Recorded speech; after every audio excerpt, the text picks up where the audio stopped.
maps, but yeah, that's accurate. But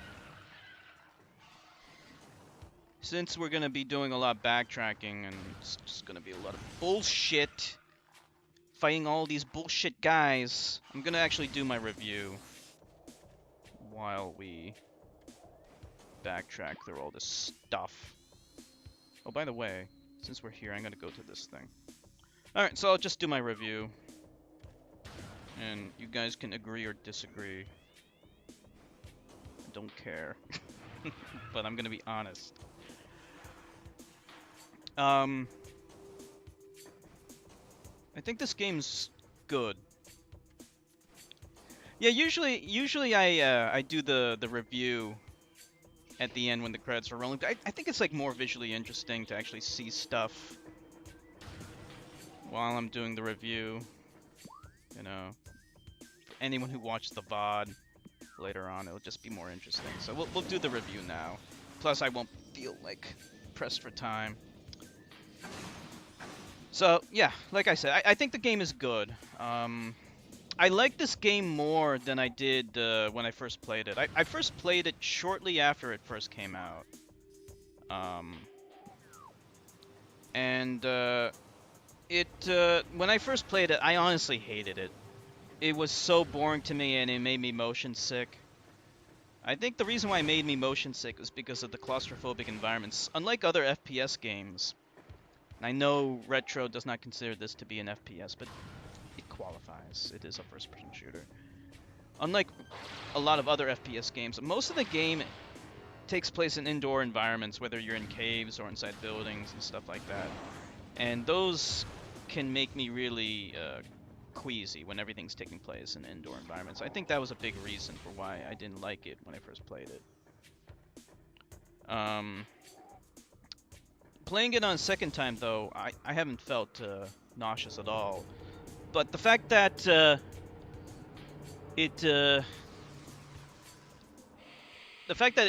game mostly takes place in indoor environments still bugs me. But with that said, the environments in this game look great. Let's switch to the X-rays. Oh right.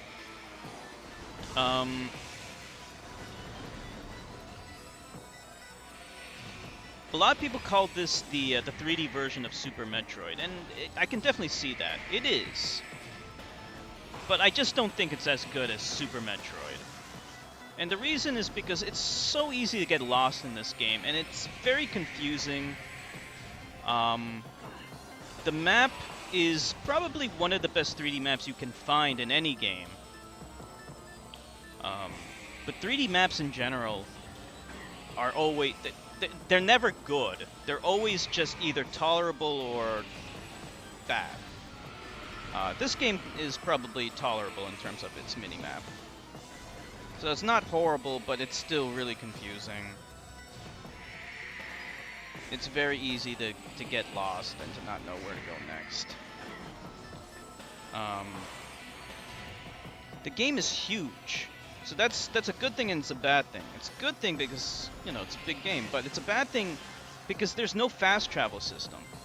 You might think that it's weird to have or want a fast travel system in a game that's not an open world game, and this game is absolutely not an open world game, but it is a large non-linear game. And I really think that this game could have been better with a fast travel system. Just considering how much backtracking there is. Now, speaking of the backtracking, it's kind of weird, because backtracking is par for the course when it comes to any kind of Metroid game. But in this game, it's different because it's in 3D. And so it feels like, what's the word I'm looking for? It feels more tedious, is what I want to say.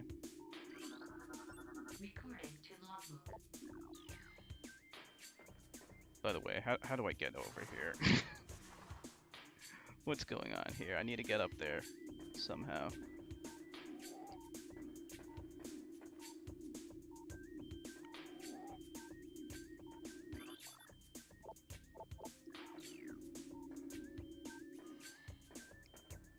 Oh, okay, I get it. Sorry about that.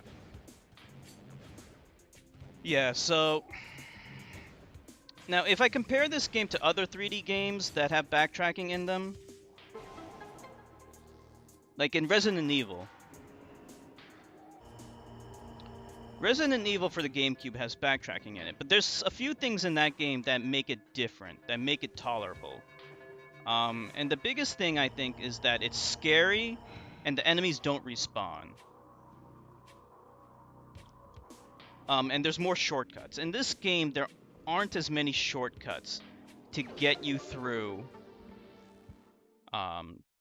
quickly to the places that you want to go. In Resident Evil, there absolutely is. In Dark Souls, there absolutely is. In this game, there isn't. Not a lot.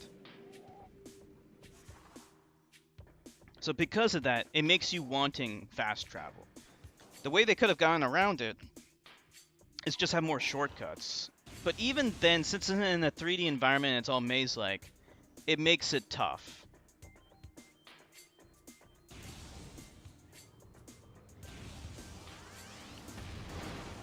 Where do I use the power bomb? In this room?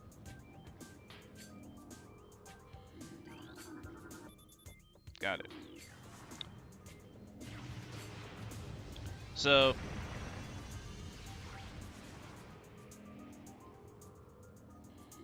okay. Nice.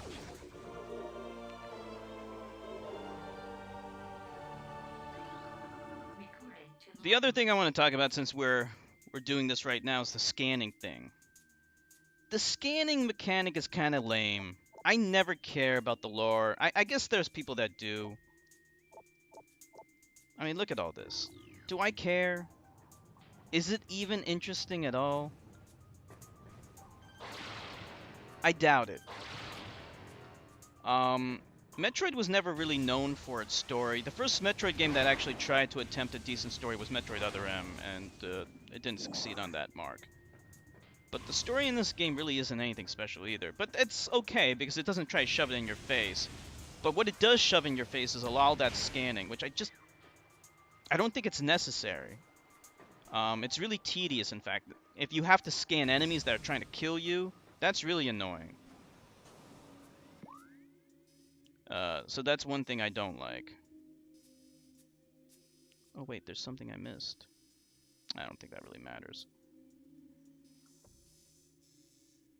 The weapons feel weak.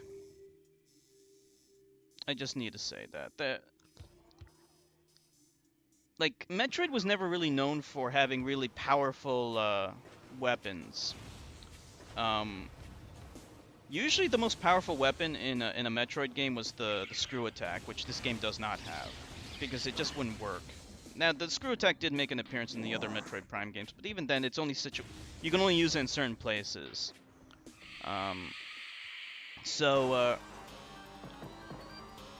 Since the weapons don't stack in this game, the weapons, as a result, feel weak. And in fact, even the most powerful weapon in the game, which is the plasma beam, there's a lot of enemies that are immune to it. Like these enemies, for example, these damn ghosts. And every time you backtrack to this area, you have to fight the ghosts again, which is so annoying. Speaking of annoying, switching visors is so annoying. And they look terrible. This looks awful. There's nothing good about this. It looks so bad. I can't even see where I'm going. It's pitch black in here, and I can't see. Oh, it's so bad. I don't even know where I'm going. I'm gonna just shoot these things out, which I can't.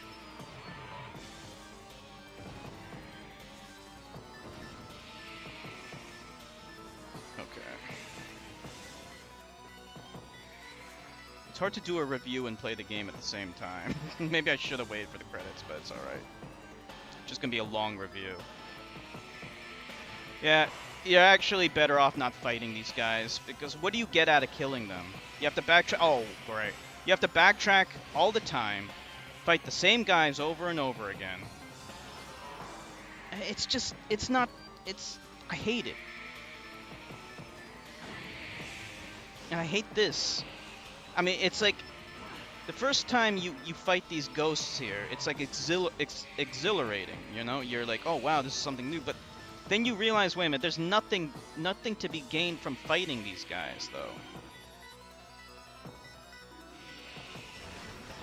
So as a result, you're better off just not bothering. What the hell?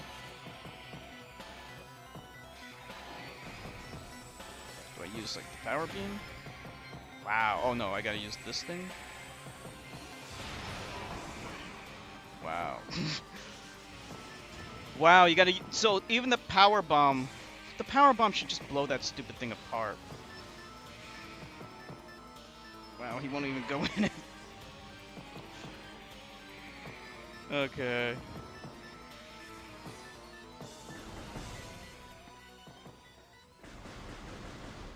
Okay, I'm gonna mention some good things about the game.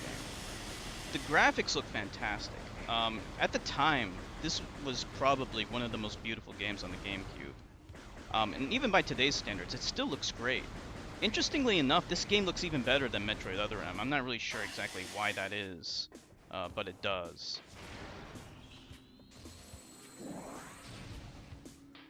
Okay, why is this not clearing?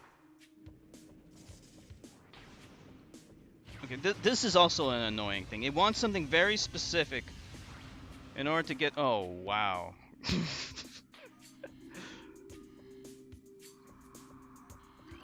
It wants something very... Oh, great.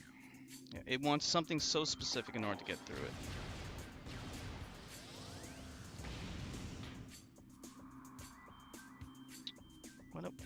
What does it want?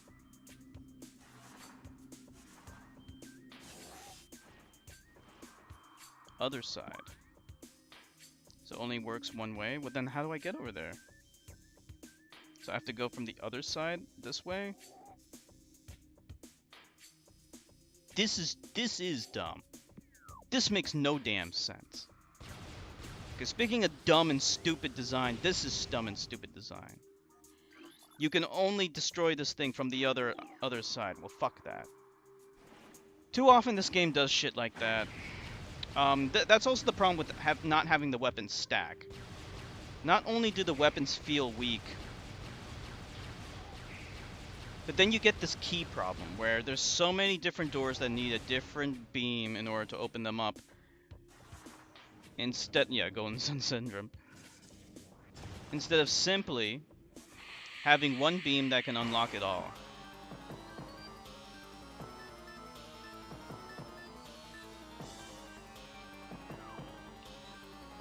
Super Metroid did not have that problem.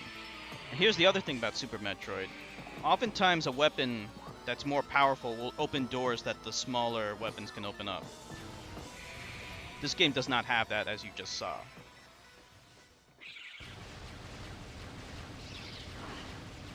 Enemy design is kind of okay. It's like kind of a mixed bag. Like, most of the enemies look fine. I mean, there's a lot of little small enemies. I remember when I first played this game, I was like, these small enemies look so stupid. But, you know, the other Metroid games, they all have, like, small enemies, and they're all annoying. Yeah, so it's kind of mixed for me. Some of them look okay. I think the Space Pirates look pretty decent. The small enemies, yeah, they look okay, I guess. I kind of like these little scarab things.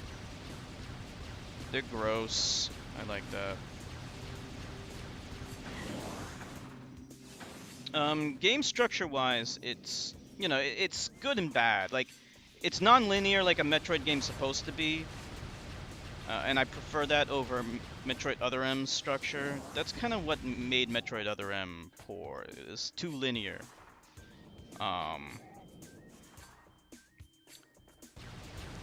But this game's designed as a Metroid game, a non-linear style, which is how they're supposed to be.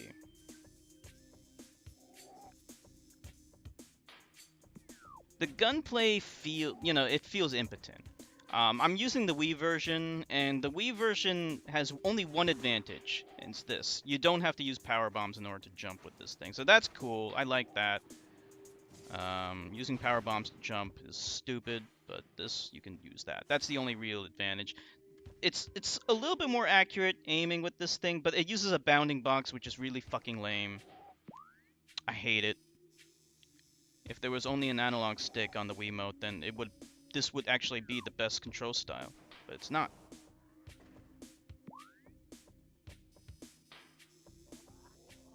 Okay, we gotta go to the left.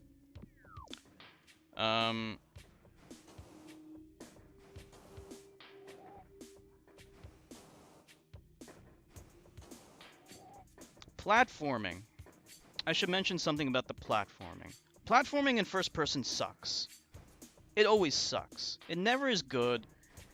The thing that kind of makes it okay in this game is the fact that you can do a double jump, but it's still lame. You can't, because there's a lack of spatial awareness. You can't see. That's why platforming in the 2D games is fine, because it's 2D. It's from a 2D perspective. There's no problem there. It's actually a platforming game. First-person shooters are not. They're not platformers. Everyone hates platforming in the first-person perspective. And it can get really annoying in this game sometimes. Because, like I said, you can't see around you, so it's difficult to do it. And since it is in the first-person perspective, cool things like the screw attack, which is the best attack in the Metroid games, is not even in this game.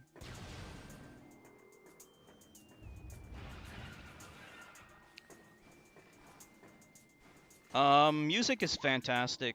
I remember when I first played it, I wasn't too crazy about it. Okay, we're gonna go save. But it's fitting, you know, it's kind of haunting. And then there's some really exhilarating music that can, you know, make you nervous or get you pumped up during a boss fight. So all the music's really good, just like the graphics. The boss fights are challenging. The game in general is pretty challenging, actually. I think it's a good challenge.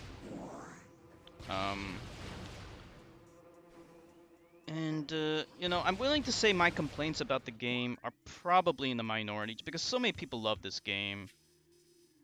And so my opinion, my feelings about it, yeah, I just don't think too many people feel the same way. And that's fine. From what I understand, it has held up very well over the years. Certainly for me, I'm liking this game more that I played it a second time through than I did the first time. And compared to the other Metroid Prime games, this is actually still the best one. It's better than Prime 2 and it's better than Prime 3. So, that's pretty much all I have to say about it.